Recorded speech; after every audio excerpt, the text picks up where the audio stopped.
makadini nokugamuchira muchikamu chino chanhasi. Nhasi ndati ndite video rinorire Shona because kuna wakawanda wanga uri kungorequesta kuti dai ndambogadzirawo matutorials eShona. So video redu ranhasi tinonga tiri mukey D major. Maridhimo edu anhasi tinonga tichimaridzira panzvimbo 1 asi doti tifambe fambe. Muchikatarisa maprevious videos tatiri tikabva muna C tatiri kuenda muna F todzoka kuna C totati A. So nhasi tatira kuita doti ridzire kubva panapa tichigumira panapa pane madots 2 aya nepane dot 1 rekunoko. So mainbo sembleka rhythm katinonga tichibatisana nhasi or maflow yatinonga tifamba nayo nhasi.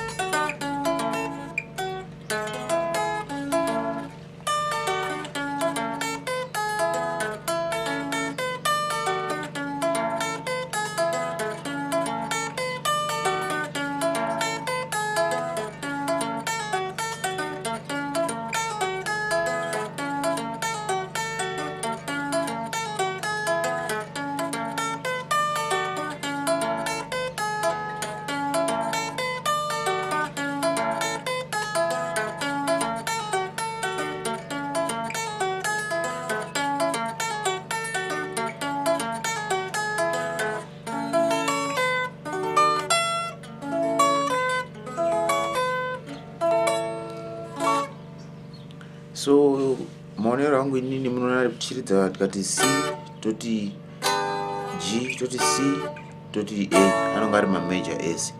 So takuridza tichidza half ndinoona kuti pane katree kanonga ari mumusungura kuti panonga paine kahumaina kanonga chiridzwa panapa because that's major chord.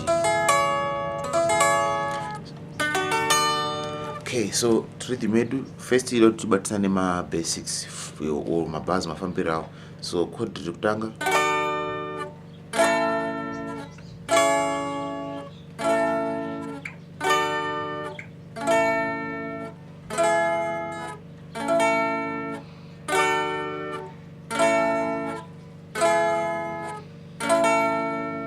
so mabatira ndokuita macods aya. First chord redu pa number 10 fret number 10 string number 1 string yepamusoro ndizvo fret number 10 fret number 11 pa string number 3 and then string number 4 pa 12.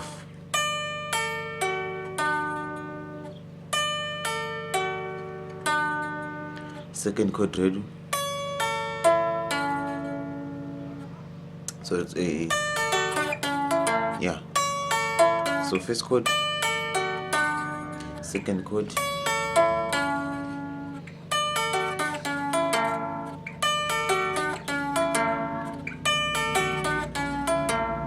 then chord,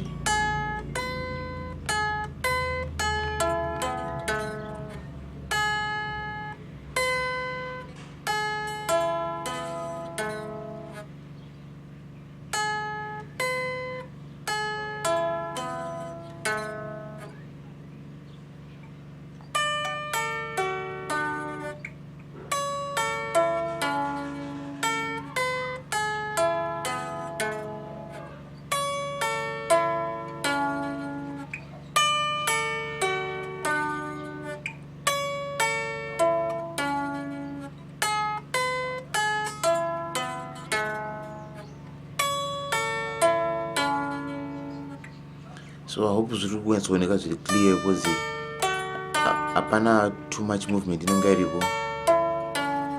And ndinoona like tichitanga pa first chord apa second chord ndipo panongotogumira movement.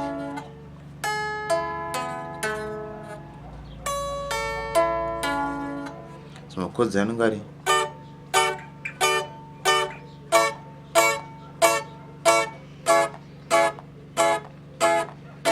so nyatsonzwa kuti iri minor.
So mutondo pa same makodzi wayo apatano mutogadzira different flows andogona kupinda nemasongs akawanda futi pachishandiswa maina iyoyo munhu usingamove too much because sim rhythm iyoyo kana muda kunyatso expanda full unonge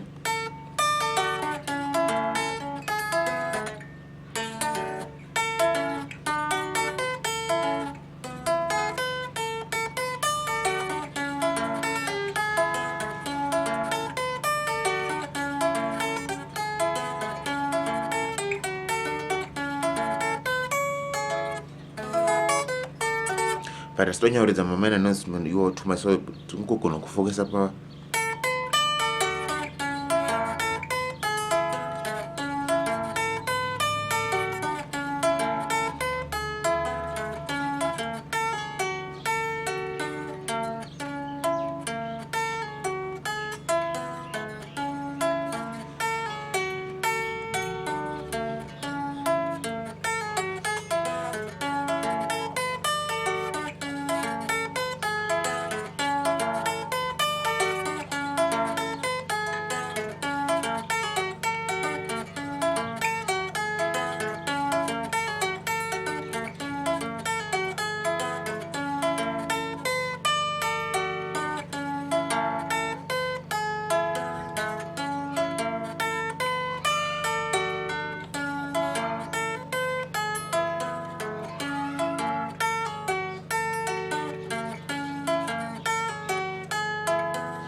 so ndinoimba kuti vhidhiyo iri rine zvarabatsiridza murwendo rwedu ratiri kuridza magitari nerwendo rwamwe naro rwekuridza magitari.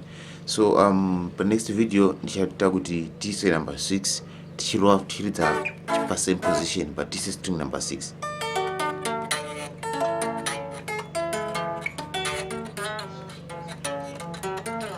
So toonana muvhidhiyo rinotevera.